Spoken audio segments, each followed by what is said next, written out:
매일 성경 묵상을 돕는 해설 가이드입니다. 안녕하세요. 묵상 코치입니다. 함께 읽고 나눌 말씀은 열왕기상 20장 1절에서 12절까지 말씀입니다. 이스라엘과 아람 사이의 전쟁이 임박했습니다. 벤하닷은 30명의 왕을 이끌고 올라와 사마리아를 포위했습니다. 그는 아합에게 항복하고 조공을 바치라고 위협했습니다. 아합은 납작 엎드리며 요구에 응하겠다 답합니다. 그러나 벤하닷의 속내는 사마리아로 완전히 집어삼키는 것이었습니다. 벤하닷의 가해진 요구에 아합은 장로들과 대책 계획을 엽니다. 장로들은 요구를 거절하라고 단호히 조언합니다. 벤하닷은 아합이 요구에 불응하자 사마리아에 대한 공격을 준비합니다. 1절에서 12절은 이스라엘과 아람의 첫 번째 전쟁에 대한 내용입니다. 1절에서 7절을 보겠습니다. 아합 왕이 여호와의 권능을 보았지만 아내 이세벨이 엘리야를 죽이려 하는 것을 막지 못하고 결국 엘리야가 북이스라엘에서 도망가는 상황을 방치합니다. 하나님의 권능을 보고도 여전히 바알 숭배에 매진하는 이세벨에게 바알 숭배를 금지하지 못합니다. 아합은 여전히 바알과 여호와 사이에서 쩔뚝거리고 있었습니다. 이런 상황 속에서 사마리아는 아람 왕 벳하닷의 침략으로 위기를 맞이합니다. 아람 왕 벤하닷은 자신의 군대와 주변 나라들의 왕들과 군사를 모아 사마리아를 포위합니다. 30명의 왕은 이스라엘 주변 소국의 왕들로 벤하닷은 주변 왕들까지 모아서 북이스라엘 수도 사마리아를 포위하고 공격했습니다. 사마리아를 포위한 후 벤하닷은 성 안에 있는 아합 왕에게 사자를 보내어 항복과 함께 공물을 요구합니다. 3절에서 벤하닷이 내 은금은 내 것이요 내 자녀들과 아내들 중에 가장 훌륭한 자도 내 것이라고 말한 것은 아람의 속국이 되어 벤하닷에게 조공과 함께 인질로 가장 아끼는 아들과 왕비들을 보내라고 요구한 것입니다. 이런 요구는 고대 속국 계약에서 흔히 있는 일입니다. 사마리아가 벤하닷을 중심으로 한 연합군에게 완전히 포위되어 함락 직전이었던 것을 알 수 있습니다. 이런 벤하닷의 요구에 이스라엘 왕 아합은 벤하닷을 나의 주 왕이라고 부르면서 당신의 말씀처럼 나와 내게 속한 모든 것은 왕의 것이라 말합니다. 벤하닷의 조공 요구를 받아들인 것입니다. 아합 왕이 벤하닷을 나의 주 왕이라고 부르는 것을 보면 상황이 이스라엘에게 매우 불리했던 것을 알 수 있습니다. 그래서 아합이 벤하닷에게 저자세로 임한 것입니다. 그러나 아합은 인질에 대한 요구는 받아들이지 않고 조공만 바치겠다 합니다. 이에 벤하닷은 다시 아합에게 사신을 보내어 조공과 함께 아내들과 자녀들까지 넘기라고 요구하였습니다. 인질 요구까지 받아들여야 하며 내일 이맘때 자신의 군대를 보내어 왕궁과 사마리아 성내의 집들을 약탈하고 아합이 귀중하게 여기는 모든 것을 가져가겠다 경고합니다. 이런 말은 아합이 생각한 것과 달랐습니다. 아합은 자신이 조공을 바치면 군대가 물러갈 것이라 생각했는데 그것이 아니라 사마리아 성을 군대를 이끌고 들어와 왕궁과 성내 집에서 마음대로 약탈하겠다는 말을 들은 것입니다. 이것은 침략과 다를 바가 없습니다.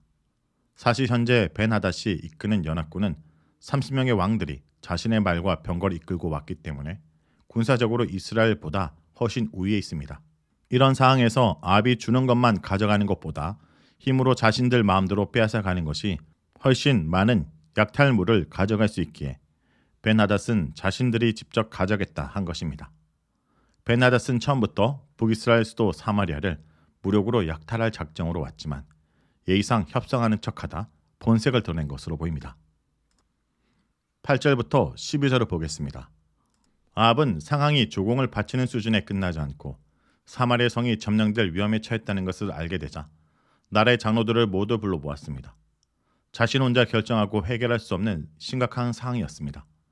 장로들에게 벤하닷이 행하려고 하는 침략과 약탈에 대해 설명하면서 의논하자 요청합니다. 아합은 자신의 처지가 매우 어렵다는 것을 강조합니다.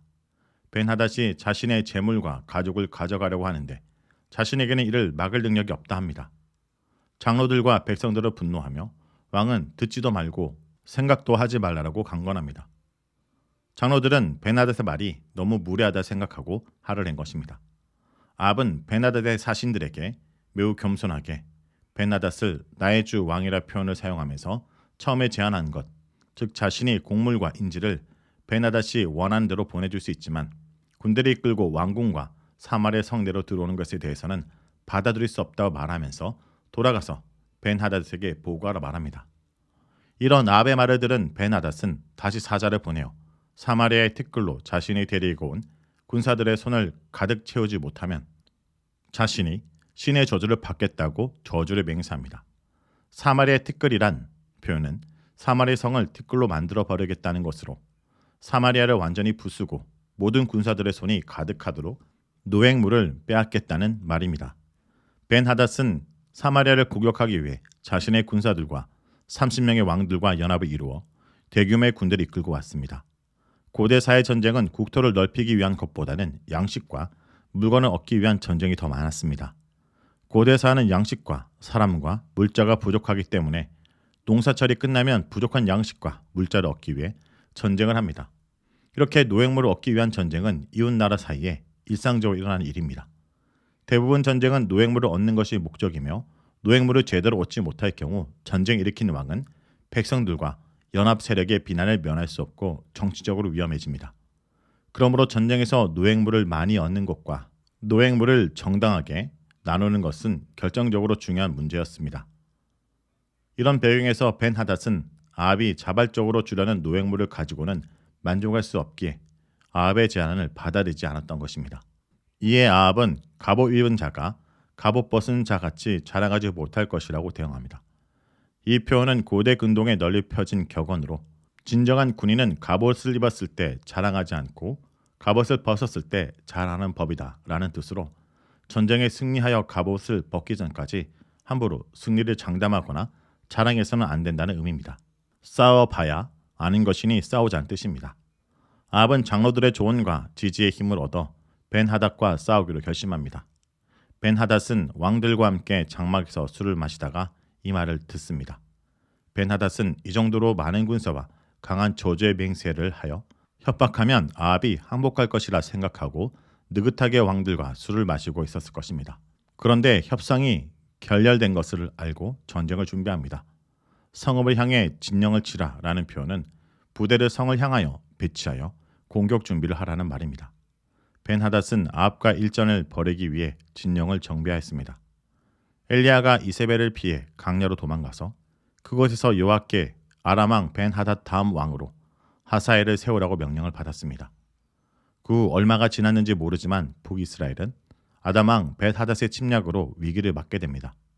벤하닷은 곧 하나님께서 징벌한 인물로 아합이 두려울 필요가 없는 사람이지만 여호와의 뜻을 모르는 아합에게 그는 사마리아를 무너뜨릴 위력을 가진 강력하고 두려운 존재였습니다. 하나님께서 북이스라엘에게 보내신 하나님의 사람 엘리야가 있었다면 아합은 그를 통해 하나님의 뜻을 알고 도움을 얻을 수 있었을 것입니다. 하지만 이세벨이 그를 북이스라엘에서 쫓아냈기에 아합은 하나님의 도우심을 받지 못하고 이웃 나라들의 위협을 받고 있습니다. 이것은 아합이 이스라엘 하나님 여호와가 아니라 바알 숭배를 한 결과인 것입니다. 오늘 말씀을 놓고 기도하겠습니다. 주님, 하나님을 모르는 세상은 만족을 모른다는 것을 발견하게 됩니다.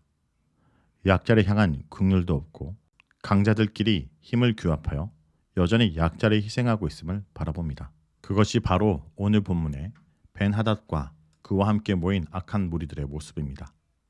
주님, 힘의 논리가 지배하는 국제 질서 속에 우리가 강함되는 것이 중요하지 않고 강하신 주님을 의지하고 약자들의 어려움을 돌봐주는 것이 하나님의 뜻임을 발견하게 됩니다.